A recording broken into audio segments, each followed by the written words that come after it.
Video को like करें, share करें, चैनल को सब्सक्राइब करें। नमस्कार, मैं हूं अमितोज और आज है 25 मार्च 2021। मेरा फॉलोअप चल रहा था रिव्यू में एनएससी के साथ, तो वो उन्होंने इनएडमिसिबल बता दिया है। ये एक बड़ा ही निराशाजनक था। उम्मीद थी कि मैं ये सारा अपना एक्सपीरियंस एक पॉजिटिव कंक्लूजन तक लेकर जाऊं और पता चले कार्य प्रणाली हमें और लोगों को भी पता चल पाए। अब इसमें से क्या निष्कर्ष निकाला जाए, बड़ा ही एक एक्सपीरियंस है जो एक अच्छा हो सकता था। वो इतना फॉलोअप करने के बाद 4 महीने हो गए, मतलब दिवाली पिछले साल 20 की दिवाली 2020 की नवंबर से अक्टूबर नवंबर से चलते हुए ये अब तक आते आते इतने महीने में भी सेटलमेंट नहीं हो पाई है। अब इसको समझा जाए और कैसे है ये एनएससी अपने आप को बताते हैं कि ये दुनिया की बड़ी एक्सचेंजों में से एक है, तीसरी है दुनिया की या क्या है। और हम इन्वेस्टर हैं। इलेक्ट्रॉनिक एक्सचेंज है, इसमें कई कंसेप्ट्स आती हैं। इलेक्ट्रॉनिक पेमेंट सेटलमेंट आती है जिसको स्टेट थ्रू प्रोसेसिंग कहा जाता था। इलेक्ट्रॉनिक ट्रेड तो 1971 में नास्डैक में स्टार्ट होगी यूएसए में। हमारे यहाँ भी लगभग 1990 के मध्य में, दहाके के मध्य में यहाँ पे भी स्टार्ट हो गई। और इलेक्ट्रॉनिक पेमेंट्स हैं तो 4-5 साल पहले से ही हम इलेक्ट्रॉनिक पेमेंट्स कर रहे हैं। उनको जो पैसे देते थे ब्रोकर को, वो इलेक्ट्रॉनिक ट्रांसफ़र होता था, और जो अब लेते हैं पे आउट होता है वो भी इलेक्ट्रॉनिक होता है। जो सेटलमेंट्स हैं वो T+2 तक आ गई और ये उम्मीद जताई जा रही थी आगे चलकर कि ये भी सेटलमेंट ड्यूरेशन कम कर दी जाएगी, पर इस पर कोई कार्य हुआ नहीं। पिछले 2 सालों में रिकॉर्ड ब्रोकर डिफ़ॉल्ट हुए हैं, जिनमें से एक बड़ा ब्रोकर कार्वी भी डिफ़ॉल्ट हुआ है। वो क्यों हुआ है, किस प्रकार से हुआ, क्या रेगुलेटर, सेबी, सरकार और एनएससी ये सब मिलाकर वो सिस्टम नहीं बना पाए जिससे कि इन्वेस्टरों को, सिटीजन्स को, हमारे देश के नागरिकों की सुरक्षा हो पाए। वो चीज़ें नहीं ला पाएँ कि जो उनके द्वारा दिए गए ब्रोकर, और बड़ा ब्रोकर था, कि उसको चेक कर पाए कि उसने वो इम्प्लीमेंट किए हैं नहीं किए हैं और नागरिकों की सुरक्षा हो पाए। तो यहाँ पे या तो उनके बाबू लोग, जो उनके मैनेजर हैं, वो अपनी बातों को सही तरीके से नहीं इम्प्लीमेंट करवा पाते, या वहाँ पे मक्खन लगाने का काम चल रहा है, सरकारों को मक्खन लगा रहे हैं और इन्वेस्टरों की तो कोई परवाह ही नहीं कर रहा, ऐसा ही लग रहा है। तो ये एक बड़ी ही निराशाजनक स्थिति है। तो इसमें अपने बचाव में ही भला है, और ये एक ऐसा लग रहा है कि हमारा देश पिछड़ रहा है, बल्कि आगे जाने के रेट्रोग्रेड जा रहा है। कि जो पॉलिसीज़ आनी चाहिए थी, जो सिस्टम्स बढ़िया होने चाहिए थे आगे से आगे, वो सूझबूझ कहीं खो गई है, ऐसा लग रहा है। तो इसको अब जनता को देखना है, खुद ही देखें, समझें। मैंने जो मेरे से समझ थी, मैं इस लाइन में रहा और टोक्यो में बड़ी बड़ी सिक्योरिटीज़ फर्मों में काम किया। जो उनके सिस्टम्स हैं, जिनके बेस पे सिस्टम्स बनते हैं, उन प्रोटोकॉल्स को भी थोड़ा देखा। जैसे स्विफ्ट प्रोटोकॉल है पेमेंट्स का, या फाइनेंशियल इंफॉर्मेशन एक्सचेंज प्रोटोकॉल रहता है, उसमें कैसे इलेक्ट्रॉनिक इंस्ट्रक्शंस जाती हैं, वो इम्प्लीमेंट होते हैं। और क्योंकि मैं निवेशक भी रहा हूँ, तो मैंने इसको ये भी समझा कि ये बिज़नेस साइड पे कैसे चलता है। तो इसका मैंने अपने देश के लोगों के लिए ये समझकर आगे लाने की कोशिश की है, उस पर एक विचारधारा बनाने की कोशिश की है, एक ओपिनियन रखने की कोशिश की है। ओपिनियन भी क्या, कार्य करके दिखाया है, और उस पर आप खुद कंक्लूजन कर लें। अगर मेरा बात पसंद आती है तब भी, और नहीं तो तब भी। तो मुझे इसमें ये बहुत अच्छा लगा नहीं कि मैं एज एजुकेटेड आदमी जो अपनी बात कह सकता है, ईमेल्स कर सकता है, हर स्टेज पर मैंने इन्हें 20-20 रिमाइंडर दिए हैं अपनी पूरे प्रूफ और डिटेल्स के साथ। उसके बावजूद फ़ोन कॉल किए हैं, उनको फॉलोअप किया है कि मैंने मेल कर दी, आपने पढ़ ली क्या, उसमें अगर नहीं समझ आ रहा है तो मुझे बताइए और क्या चाहिए। ये सब आदमी जो बात कर सकता है, पढ़ा लिखा है, मेल कर सकता है, उसके साथ ये हो रहा है। तो जो आदमी थोड़ा सा शाय है और अपनी बात नहीं कर पा रहा है, या मान लीजिए डिसेबल है, गूंगा है, उसने थोड़ा सा ईमेल लिख दिया है या कुछ है, उसके बाद तो उसकी बात कौन सुनेगा? ये भी तो हो सकता है ना। अब जो बड़े बड़े डेवलप मुल्क होते हैं, अब कहने को तो मैं पूरी दुनिया भी घूमा हूँ, 5 मुल्क हिंदुस्तान छोड़कर, हिंदुस्तान में भी बहुत घूमा हूँ, 5 मुल्क औरों में मैंने कार्य किया है। तो अपने अपने तरह के उसमें एक्सपीरियंसेस हैं, बहुत बढ़िया बढ़िया एक्सपीरियंसेस भी हैं। बढ़िया मुल्कों में ही गया हूँ मैं, America, Germany, UAE, Japan, Singapore. तो एक एक्सपीरियंस है, वर्क परमिट पे लोगों ने बुलाया, बिज़नेस वीज़ा पे भी बुला रहा है, कार्य करने का मौका मिला। तो इस प्रकार से एक एक्सपीरियंस है, तभी मैं उन चीज़ों को परिप्रेक्ष्य में ला पा रहा हूँ, या एक रेफरेंस पॉइंट सेट करके बात अपनी आपको बता रहा हूँ कि ये जो है इसमें मुझे बहुत उत्साहजनक लगा नहीं। और ऐसे लग रहा है कि हमारे मुल्क में इन चीज़ों पे सोफिस्टिकेशन लेवल पे आगे बढ़ाने की बजाय या तो मामला रुक सा गया है या रेट्रोग्रेड जा रहा है। तो या जो बाबू हैं ये अनार्किस्ट टाइप सा लगा मुझे कि कोई कुछ कार्य जो है आगे नहीं जा रहा है, केसेस उलझा दिए हैं, सेटलमेंट करवानी थी, हमारा ट्रेड हो रखा है, एनएससी को हमारी सेटलमेंट करवानी थी, 4 महीने में भी नहीं सेटलमेंट हुई।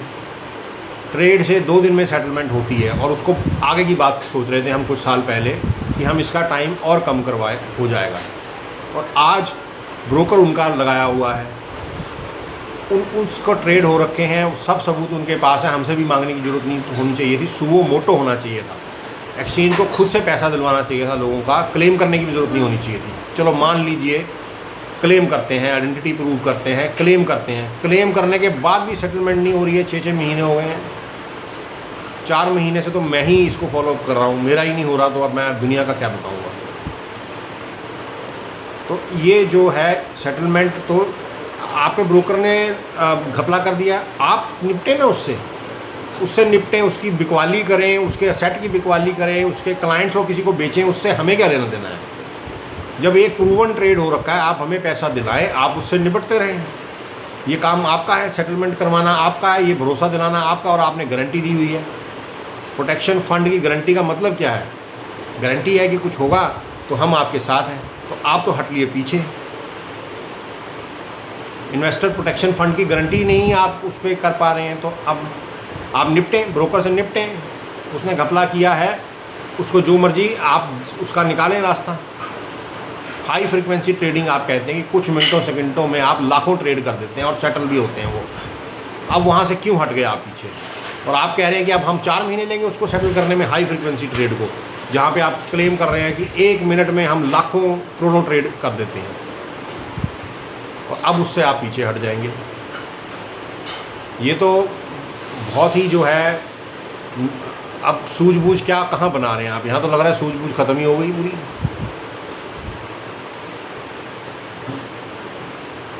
और जो बाबू लोग हैं वो किसका कहना मान रहे हैं? या तो अपनी बात, पॉलिसी निर्धारण नहीं कर पा रहे, अपनी बात आगे तक पहुंचा नहीं पा रहे, या आगे कोई सुनने वाला नहीं है, या आगे है तो उनका उद्देश्य ही नहीं है इन कार्यों को करना। अब मैं आपको आगे कॉल रिकॉर्ड्स भी हैं मेरे पास, मैं उसको सुनवा देता हूँ, आगे आप देख लीजिए जो फॉलोअप मैंने इसके बाद किया है। रिव्यू में इनएडमिसिबिलिटी आई है, उसके बाद तो क्या बताएं हम, ये मेरे को तो एक्सेप्टेबल ही नहीं हो सकता। वो भी मैंने बता दिया, उनको फ़ोन करके फॉलोअप भी कर लिया, पूछ भी लिया। तो एक मजाक और बेवकूफ़ी बनाया जा रहा है हमारे साथ। आप सुनिए, समझें, खुद ही निष्कर्ष पर पहुँचें। Good evening, Mr. Rubina. You're calling from NSC. How may I help you? Madam, I received an email from your default ISC email, default ISC at nsc.co.in on 20th March 2021. Sir, madam, this is in reference to your claim reference number /20-21/DCS/Rev1 REV1 against Karvi Stockbroking Limited. In this regards, please find out the letter intimating status of your claim. Regards, defaulters section NSC of India Limited, defaulters section 1-800-266-0058, toll free option 2. 1 second, sir. Let me check the letter. Hold on. Hello, अरे इसका आवाज नहीं आ रहा। हाँ जी madam. ये लेना। Hello. हाँ जी। हाँ सर, बोलिए, क्या जानना है आपको? ये मैडम कैसे रिजेक्ट हुआ, तो मैंने उसके रिस्पॉन्स में ईमेल भी लिखा है, जो आपकी लेटर है उसमें लिखा है subject your claim against defaulter and expelled member Karvy stock broking limited. Dear sir madam, this is in reference to your claim against the defaulter and expelled member Carvi Stock Broking Limited. On review of your claim and the detailed documents submitted by you in support of your claim, the claim is inadmissible. Below are the details. Clearing amount बताइए आपने। Review हुआ ना? हाँ जी बताइए, वही बता रहा हूँ। No trades found for 55 shares of Bank of Baroda. ये मैडम पहले भी इसमें आगे मैं पढ़ देता हूँ एक बार, है ना। Based on the above, your claim is found to be inadmissible for any compensation out of investor protection fund. However, your claim may be payable, which is otherwise ठीक है सर, ये सब मेरे सामने लिखा हुआ है। I am okay with that. but not अभी एक बार पढ़ने दीजिए। but not payable under extant policy pertaining to IPF for the assets if any of the defaulter expelled trading member for or from the assets if any in possession of any parties who may evaluate the claim separately. The same shall be intimated to you in case the exchange is in possession of such information in future. In case you wish to file a review claim, the same must reach exchange within 90 calendar days from the date of receipt of this letter email along with additional details documents to be substantiated for claim. Thank you. Yours faithfully, National Stock Exchange of India Authorized Signatory Defaulters Committee Section, telephone 1-800-266-0058. This document is digitally signed by signer Virushali B. Karane. Saturday, March 20th, 2021, 1449 hours 10 seconds IST. Location NSC. Okay sir, बोलिए। ये inadmissible कैसे हुआ? मैंने तो आपको proof दिया इसके। Electronic contract notes मैंने दिए आपको ECN, जो कि देना बैंक के थे। मैंने आपको ईमेल पे वो सारे प्रूफ्स प्रोवाइड किए। आपने कैसे इसको रिजेक्ट किया? होल्ड करिए, मैं चेक कर लेती हूँ। Hello hello, Amit sir, thank you for being online. हाँ जी बताएं। जी, जैसे कि हमारी बात हुई तो जो आपका ये जो नोट रेट फाउंड है 55 shares of bank of Baroda के, इसके लिए आप मेल हमें ड्रॉप कर दीजिए डिफॉल्ट ISC@nse.co.in पे, सो दैट हम आपको वहाँ से, बिकॉज यहाँ से तो आपको मैं अपडेट नहीं दे पाऊँगी। आप हमें ईमेल ड्रॉप करें तो हम आपको ईमेल के थ्रू आपको अपडेट दे देंगे। मैडम ये ना टोटली आप बेवकूफ़ बना रहे हैं हमें।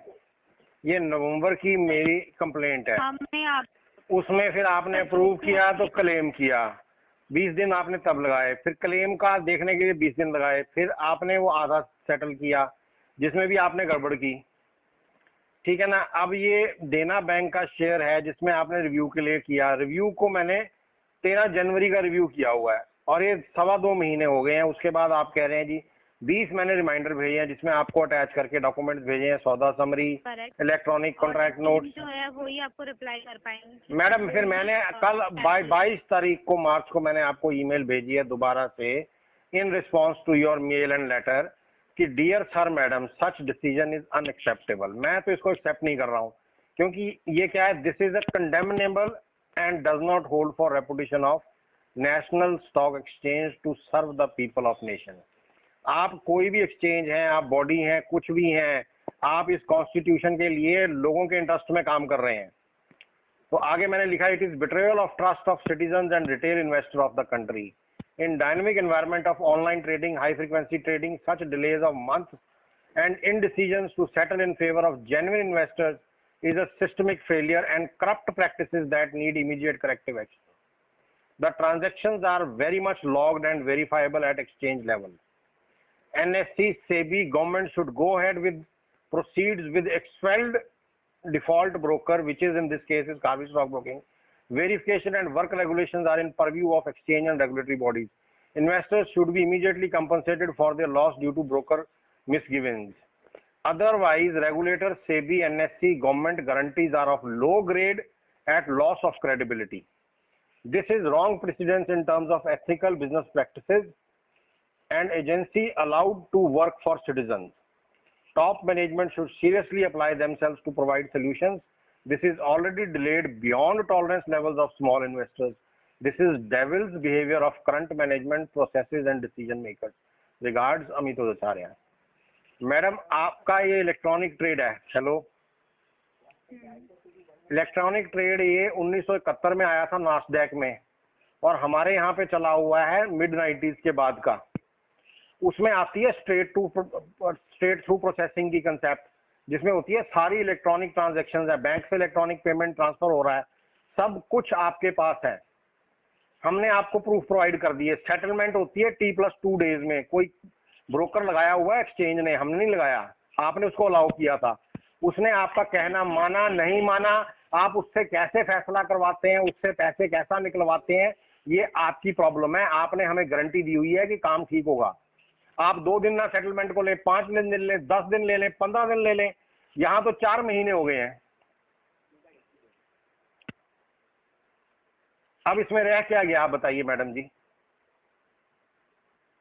हेलो, अपडेट ले सकते, उसने अपडेट लेके बता दिया है मैडम 20 रिमाइंडर हैं, जनवरी 13 से लेके अब तक के 20 रिमाइंडर हैं। उससे पहले कितने रिमाइंडर हैं? ईमेल पे रिमाइंडर, प्रूफ पे प्रूफ भेजा गया है आपको बार बार। अब रह क्या गया है? आपने ये फैसला लेकर आपके अफसर ने बहुत ही, मेरे पास शब्द नहीं है जो मैं बताऊं आपको। I am not interested in demeaning you, पर मैं करूं क्या मुझे बताइए। You can hang up the call sir. नहीं, why should I hang up the call? It is your constitutional responsibility to work for the people. ये कोई राजशाही नहीं है, इंडिया इज नॉट अ राजशाही कि आपने राजे के लिए काम करना है या किसी गैंग के लिए काम करना है। The constitution is made for the people in basic sense. आप कोई भी कंपनी हो, प्राइवेट हो, जो मर्जी हो, आपको ऑपरेट करने का अधिकार मिलता है कॉन्स्टिट्यूशन के अंडर, और कॉन्स्टिट्यूशन की बेसिक स्पिरिट है to serve the people of India, to ठग द पीपल ऑफ इंडिया नहीं है कि ठग लो उनको और बेवकूफ बनाते रहो। आप उनसे पैसा जैसे मर्जी लगवाएं, निकलवाएं, उनकी असेट बेचें, उनके क्लाइंट्स का कुछ करें, जो मर्जी करें, वो आपका है। आप एक्सचेंज की गारंटी है कि जो ट्रेड हुआ है उसकी सेटलमेंट दिलाएंगे। Ma'am it is not on your thinking, I am not telling, ये मैं आपको बता रहा हूँ, ये रिकॉर्ड पे जाएगा, मेरी तरफ भी रिकॉर्डिंग पे है, आप जिस मर्जी कोर्ट में ले जाएं। Official and totally unethical the way you are talking, sir. No, it is not unethical. I am expressing my concerns. I am not abusing you. You can take me to the court if this language is not appropriate. This is on recording with me. This is on recording with you, madam. It's okay, sir. But I'm just simply telling you. You can drop an email to us. I have dropped more than 50 emails. What have you done with that? That's what I'm asking. That is the clarification I'm seeking. आप clarification देंगे ही नहीं, you are misleading.